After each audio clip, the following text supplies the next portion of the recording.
Welcome back. You tune into another episode of Caution Zone. You're here with your boy Uno, not the dose. And episode 5. Uh, we still going, man. Today, I ain't gonna say today. This week was kind of a rough week for me. I had one of the moments where it's like the ice was about to break. So you know what I'm saying. I got anger issues. I don't have no patience type shit. So a lot of times I had days was everything built up at once, and it's like, you be ready to, what I'm saying. But you need those days though to show you how thankful you are on a daily basis. Like motherfuckers don't even be thankful for the small shit. Like you gotta be thankful you got 2 feet. Another motherfucker might not have it, and I don't mean you doing better than that person, cause shit, you can have 2 feet and be standing still. You know what I'm saying? But at the same time, you still blessed. So yeah, man, we all had those weeks and you need those days or, whatever for clarification, I feel like coronavirus has been the whole year of that, you know what I'm saying? Just having you slow down and realize what's more important right now, you know what I'm saying? So, but to get right into the music, you got the deluxe Rod Wave album. I don't even remember what the album was called, but I think it was called Letter from Houston. That might have been one of the songs, but yeah, of course it's cool. I didn't get into it. He got the remix to Rags to Riches with Lil Baby. Of course, Lil Baby snapped on it, so it ain't really, that song was already a hit. So we're adding Lil Baby. It's like okay, it pushed it over the top. Um, I think I heard Fire and Desire. That was a song on it that kind of stuck with me a little bit, but I ain't. Maybe it was just because it was the first one I listened to. None of them really stick until after I hear them a few times. So, but I'm excited to see him keep going and see if he can keep this whole trend going. You know what I'm saying? For the most part, I ain't really, I ain't really been into, what I'm saying, everybody that's dropping. I hear a lot of artists, and I don't never mean to miss out on nobody. It's just this is the shit that I listen to. It ain't. I'm not covering the full hip hop genre because there's so many artists and so many rappers that's out, new, upcoming, and already relevant. So it's like to follow everybody, and I would be spending all day trying to cover them and actually having to get them people to listen because even though I listen to Cole and Kendrick, but I don't listen to, but they not in my everyday playlist type shit. I don't listen to them niggas. I don't listen to the niggas that I listen to on a daily basis for lyrics. So, but I still listen to lyrics though. So even if it's like, you might have a motherfucker like, I like Young Boy, but a lot of times I feel like some of his songs is like he said the same thing on the other song. He just got a new beat and a new way of saying it, which is cool. But your content not changing like that. But I still like Young Boy. Like most likely I still ride to that song because Young Boy got a good way of putting songs together. But the actual content of what you saying, I'ma hear that shit. I'ma hear it and peep it and be like, this nigga not really talking about nothing. Like, yeah, you talking about something, but we done heard you say this already. And it do come to a point. That's why I find it amazing for artists to even still be able to come up with topics for songs or a whole album at that, or just anything like because what have you not said or what haven't somebody else already not, you know what I'm saying, what have somebody else already said that you gonna say that's gonna sound different. Now a lot of times all this shit is recycled lyrics. Like you might be saying something but you add a different metaphor. You might be saying something somebody else said but you spin it a different way. You put it in a way that you say it in your neighborhood. So that's all rap is for real. So I guess really you don't never really have to be, you know what I'm saying, coming up with great new topics. You just gotta find new ways to say shit. I ain't gonna say I just getting hip to Pooh Shiesty, but I'm starting to listen to Pooh a little bit more. I think he uh, one of the new artists for 1017, Gucci label or whatever. He got Forgiano. He was cool. He came out with like 2 or 3 hits that kind of like, set him good into the game. But I don't know if he can keep that going. I feel like Pooh gonna be the one to kind of push the label a little bit more. Like, of course, you got Gucci already, but Gucci's more on a mogul CEO status now. I don't think people really listen to Gucci for rapping. Like, You know, even though he might still put in a good verse here and there, but people listen to Gucci to see what type of moves he making and shit like that. So it's cool. And to speak on that, like, not that people don't listen to him because he like too old or he washed up. Because I don't. I also agree with the fact that rappers shouldn't have to stop rapping at 30 years old or 31 or 32 or shit like that. Like definitely you got rock artists and country artists who perform until they 65 because that's their career at this point. It's like they want niggas to stop rapping and find a whole nother career lane, you know what I'm saying?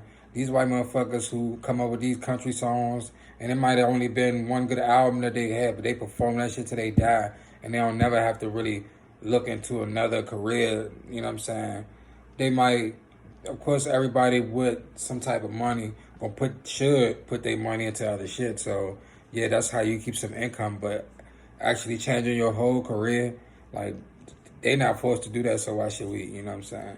It's just you got to pick different shit to rap about, or make sure your fan base strong enough that you can keep rapping and niggas are still gonna listen to it. Like I'm still listening to No Cap album. I'm still listening to the Future album. I'm waiting on Future and Uzi to drop. I like the Pop Smoke. I'm getting more into the Pop Smoke Deluxe. So it's like I think everything that most people in the streets looking for. You know what I'm saying? It's out right now. Lil Baby got an album out right now. Gunna got an album out right now. Um, I think Lil Key about to drop an album. Surprisingly, I like Lil Key. They ain't got it. I like Lil got it. So it's like, I don't want to always be on Atlanta rappers for the most part, but they got the streets right now for the most part. I like DMV artists, but most of the time, you know what you're gonna get with it, which. Not all of them, but the ones that's already like kind of set in stone. You know what you're gonna get from them. But I'm liking all the new artists that I see coming out of DMV as well. So everybody kind of switching up their flow. They're not doing the same DMV flow and all that, or just the same type of trap music that we already got. So you know what I'm saying? It's good to hear from them. So on to the verses. I was watching the Rick Ross and 2 Chainz verses. I like to talk about just watching it. Then Chainz did a Breakfast Club.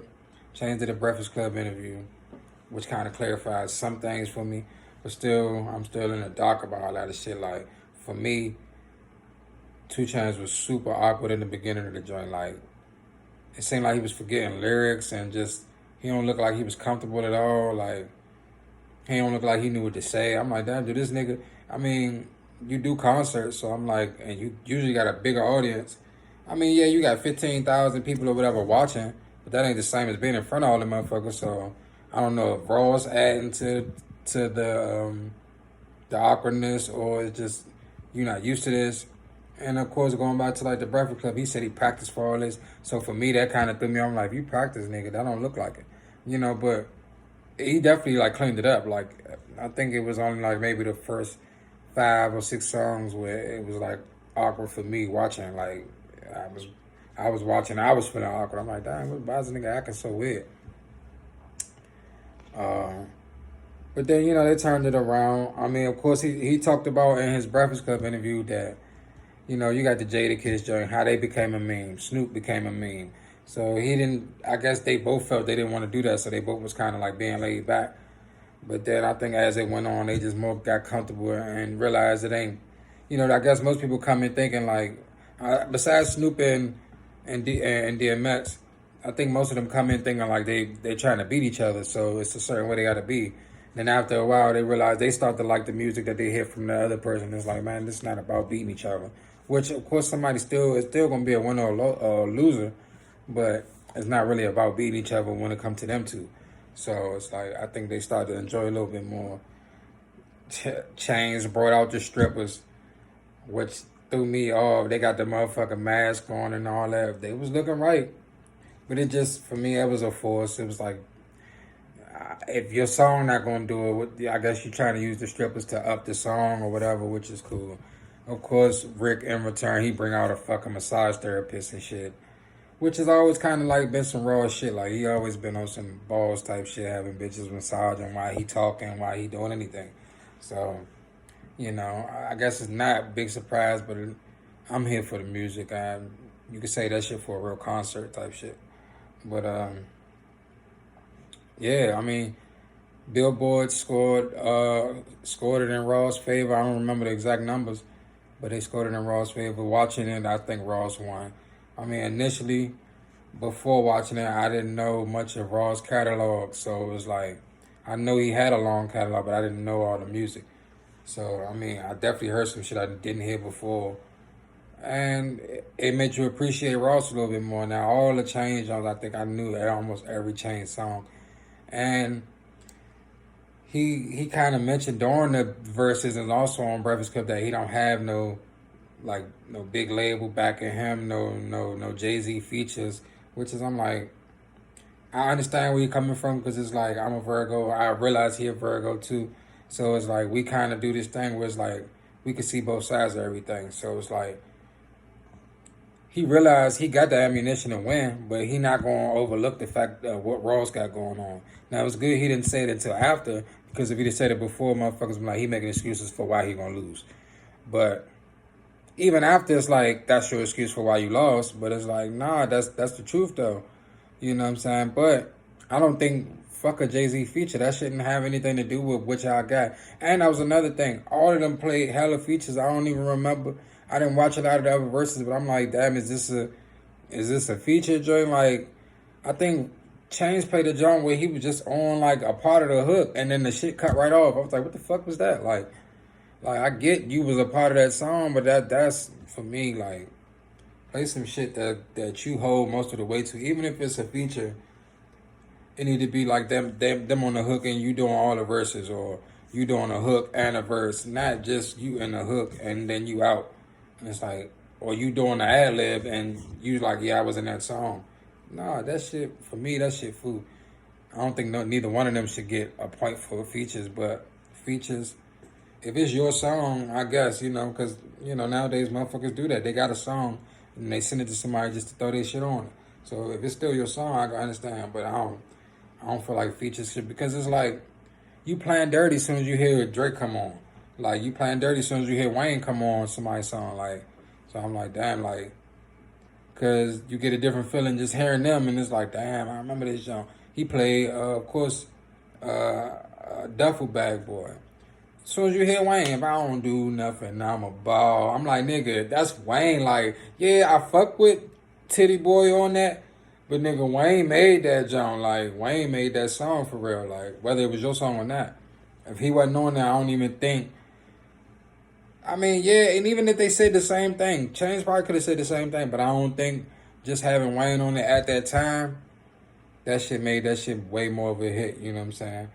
I feel like Rick won because he just performed better. Like, Rick, he was more into his music. I feel like both of them was forgetting lyrics, which can happen.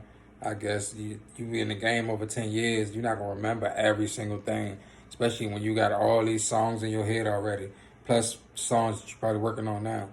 And, nowadays, everybody don't write, so it's like, that's a lot of shit to keep in your head when you, especially if you, it's hard to, for me, it's hard to believe a lot of these niggas don't write.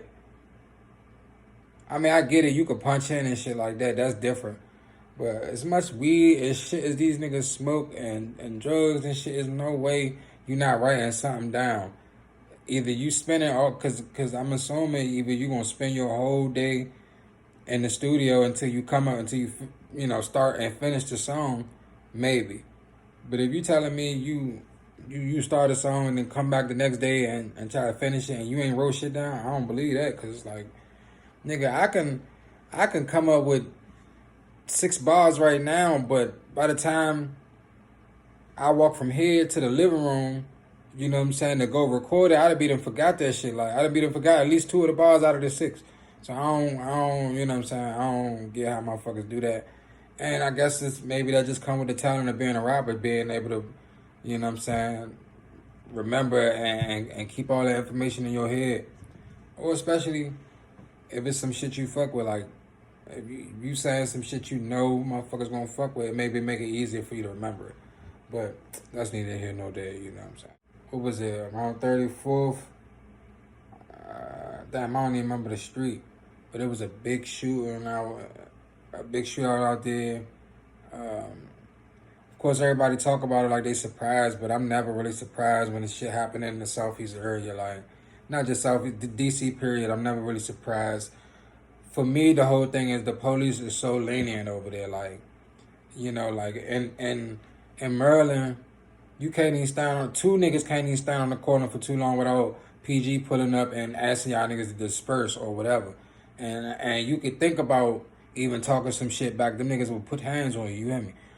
These niggas in DC, like y'all niggas that have a nice police officer or a cool one. I ain't gonna say nice or whatever because I don't know these niggas, but a seemingly cool police officer walk up on you and politely ask y'all niggas to get off the street. Fuck, y'all go the fuck on a nigga. Fuck out of here, Slim. All that. They get all that shit, and it's that come with you give a nigga an inch and they take a mile type shit. You know what I'm saying? You so used to a nigga not saying that to you when a nigga say something to you. Whether it be the slightest thing, you go to fuck off. So it's like, I think a part of that come from them just, you know what I'm saying, the police being, I don't know if the police scary or that's just the dynamic of living in DC. I don't live in DC, I be in DC. I just know from even hanging around there, I'd rather do certain shit over there than do it in Maryland, which is cool. But I'm never really surprised when I hear these things. It's always sad to hear. Of course, you got innocent bystanders that's getting shot and it's just crazy. Like, I seen somebody post, like, why y'all still having parties in Southeast if this shit still happen? Why not Northeast? Why not Northwest? That's dumb. I mean, it could happen anywhere. If you got a party that's that big, a block party that's just gonna be that big, period, and it ain't gonna be enough police or security or whatever to control anything, shit's gonna happen. And keep in mind, niggas still got beef and or shit that they got going on the street when they throwing these jumps. So all another motherfucker thinking is this the perfect opportunity for me to go let shit ring. You know what I'm saying? Go blow a nigga up. And of course, you still got niggas that shooting that's scary. So you ain't really trying to walk down on a nigga and address that shit. You trying to shoot in the air and hope you catch him. If you even trying to really get him, you might just be trying to scare a nigga to think that you trying to kill him. Because niggas ain't really trying to body a nigga and go to jail and have that on their heart all their life. It's real killers out here, yeah. But most niggas ain't really living like that. So it's like, condolences to the family and you know what I'm saying. I think it was a young man. I think it was a couple feds got shot. Just I don't know, man. For me, I go to some shit like that before, but at the same time, I'm not a big crowd motherfucker anyway. Unless it's like a football game or some shit that's actually, a concert, some shit like that. I'm not going on no fucking block just to do the same shit I can do already, you know what I'm saying, without 200 niggas being around, you know what I'm saying. I got my same little local clique that I hang with. It's enough of us already in the circle. Now, that's the thing. You don't know what each nigga got going on. So a nigga could be out there chilling with you the whole time. A nigga looking for him as we speak. You blowing, you matching a J with a nigga. And this nigga got a nigga hunting his ass down right now. You don't even know it. So why be around 200 motherfuckers you don't know what's going on? You already hanging around a few motherfuckers you don't know what's got going on. So for me, I'm not pressed to be around that shit just to say I was there, because that's how a lot of niggas do. Niggas just want to be able to put it on the gram, or I'm in the streets, nigga, you just out there for what? You in the way. You in the way for real. If you ain't, any nigga who outside and ain't making no money, you in the way. I mean, like I said, I go outside, but I'm not trapping. So I'm not outside all day, because that's in the way. You hear me? Like, but again, you know what I'm saying? I don't feel like it's going to stop until police get a little bit better or more strict around there. But I don't think that'll ever change, because it's just been like that. It's been lenient for a while. So, you know what I'm saying? I would love to scream, put the guns down and all that. Me, I'm not the type of nigga to keep talking on deaf ears. So, but you got to say it, though. You know what I'm saying? You feel like you got to say it. You don't want to be the nigga to be like, fuck it, it is what it is. Like, niggas going to die. Nah. Nigga, definitely put the guns down, man up, stop being pussy, fight a nigga if you gotta fight a nigga. But again, a lot of that shit falling on deaf ears. Niggas not trying to hear that. So, So I'm listening to the radio. The CDC put out a statement telling motherfuckers to not drink hand sanitizer. I wouldn't even say who doing it. Like, if it's a white thing, if it's a, I don't know. That's just a motherfucker who's scared of coronavirus, like shit, and they don't want to catch nothing. But for me, that should go without saying. Don't drink hand sanitizer. Some, you think shit be common sense till it ain't for real. I don't know. Like I be thinking a lot of shit common sense. I'm like that in general. Like I'm not gonna explain shit that's common sense or that should be common sense. You know. Don't drink hand sanitizer if you don't already fucking know that. It might look good. I don't know what it look like to you. It might look like fuck. I don't know, but don't drink that shit. I'm gonna fuck out 30 years. How hot it is outside. I don't know if you might have been touching dirty shit. You put your hands in your mouth. That's not the way to clean your mouth. Whatever. I ain't gonna get into that shit. This shit is dumb to even be talking about, but. They felt the need to put the statement out. They said like people actually was dying off that shit, so they felt the need to put the statement out. It's obviously enough people doing that shit. Just a random thought. You know, I seen a meme like, oh, it's attractive for a nigga to not geek for the pussy. Like a nigga like I think the meme had like a few different artists who put that in their lyrics like Lil Baby, because he said if she don't want fuck, I won't make her, type shit like that. So, and I'm the same type of nigga, like, I'm not geeking for no cat, like, it is what it is. But at the same time, some females want you to apply pressure like that, you know what I'm saying? You know what I'm saying? It's not, they say they don't want you to geek because, of course, the act of geeking is kind of annoying. It look goofy as shit. But at the same time, when y'all get down to the actual about to do it or whatever, who end up cracking it off usually? It's usually the nigga that crack it off. I mean, and most of my experience is usually the nigga that crack it off. So it's like, okay, so if I play the laid back role all the time, even it get to the point where we about to go into the room, if I just sit here, I'm never gonna get it. So it's like, I gotta kind of apply some pressure to you. You know what I'm saying? So I feel like it's a lie.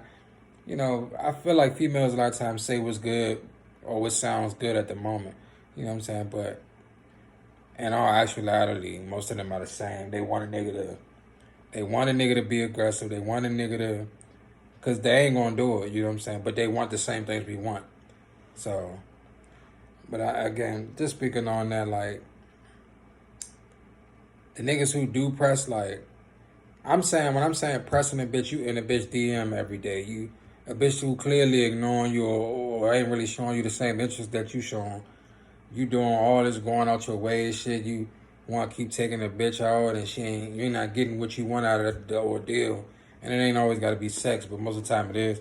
But you know what I'm saying? Like, fuck all that. You only apply the pressure when it's necessary. Like, other than that, pretend that bitch ain't even there. Like, you know what I'm saying? Like, for some reason, that's what they seem to like. They like getting ignored until, I guess, y'all in the same facility or whatever. And then that's when the real feelings turn on. But, like, because everybody living this Instagram life. Everybody don't want to seem a certain way. Everybody don't want to look a certain way. They don't want to come off a certain way. So, it's like, just coming up with ideas for my B-Day. And I'm just thinking this shit like, I might not be able to do what I want because of other things. And you got to remind yourself sometimes, like, do it at your own pace. Like, do what you want to do is the main thing. Do what you want to do. But do it at your own pace. You don't got to do shit just because you feel like you're supposed to.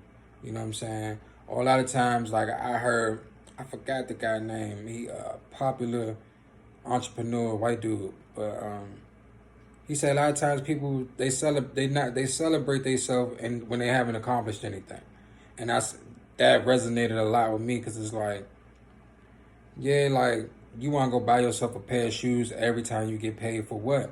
Yeah, you work, but did you really accomplish anything? You know what I'm saying? Like, for some reason, black people, or mostly black people that I know, they feel like they got to reward themselves every time they get paid, which is cool.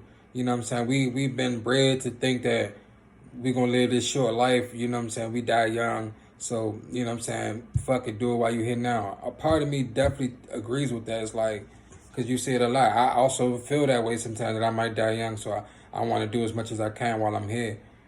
But in reality, that's not everybody's reality. That's not everybody's future. You might be here a long time, and you fucking off on trying to look a certain way or do all this other shit. You might live, you know what I'm saying? Your older years, I guess you want to have fun when you're young. But your older years, you know what I'm saying? You did all this shit. You might not have no money saved up. You might not really started on no real career because you spend all this time trying to travel and all that. And another person told me like, well, I want to be able to enjoy traveling while I can. I don't want to wait till I'm old when I don't feel like moving around and all that. Another point I definitely totally agree with. But my thing is, I'm just saying, accomplish some shit before you feel like you need to keep celebrating yourself. Like, you know what I'm saying? Like, actually do some shit. It feels better, you know what I'm saying, when you on vacation, when you know, man, I done did this, I done worked so hard, but a lot of people, they don't even need that sense of satisfaction of actually completing some shit or you know, just succeeding in something or finishing something entirely before you reward yourself. You know what I'm saying? So for the people who don't get a chance, but you know you just working on it, or I know a lot of motherfuckers who always say, man, I don't get how everybody do all this stuff, and I'm working this hard, and I can't never, because your time is just not your time yet, or whenever you figure out how to map that shit out to the way you want it to be, you gonna have your time to shine. And again, do what you want to do. Don't take all these nut ass trips just because you feel like that's what you gotta do. Like, you know what I'm saying? Don't spend your money on all the newest shit just because you feel like that's what you gotta do. It's way easier to be yourself than it is to keep fucking pretending. Like, it might be easy to pretend, but at the end of the day, is you okay with yourself with all this shit you've been doing? Like, is that really what you wanted to been doing? You know what I'm saying? Or is it something else that's controlling the way you thinking that's got you doing what you doing? But again, you only know what you know. You only know what you've been told. So, this your boy Uno, episode 5, Caution Song. We still in here. Like, subscribe, follow me on Instagram, Uno Not The Dose. And we out.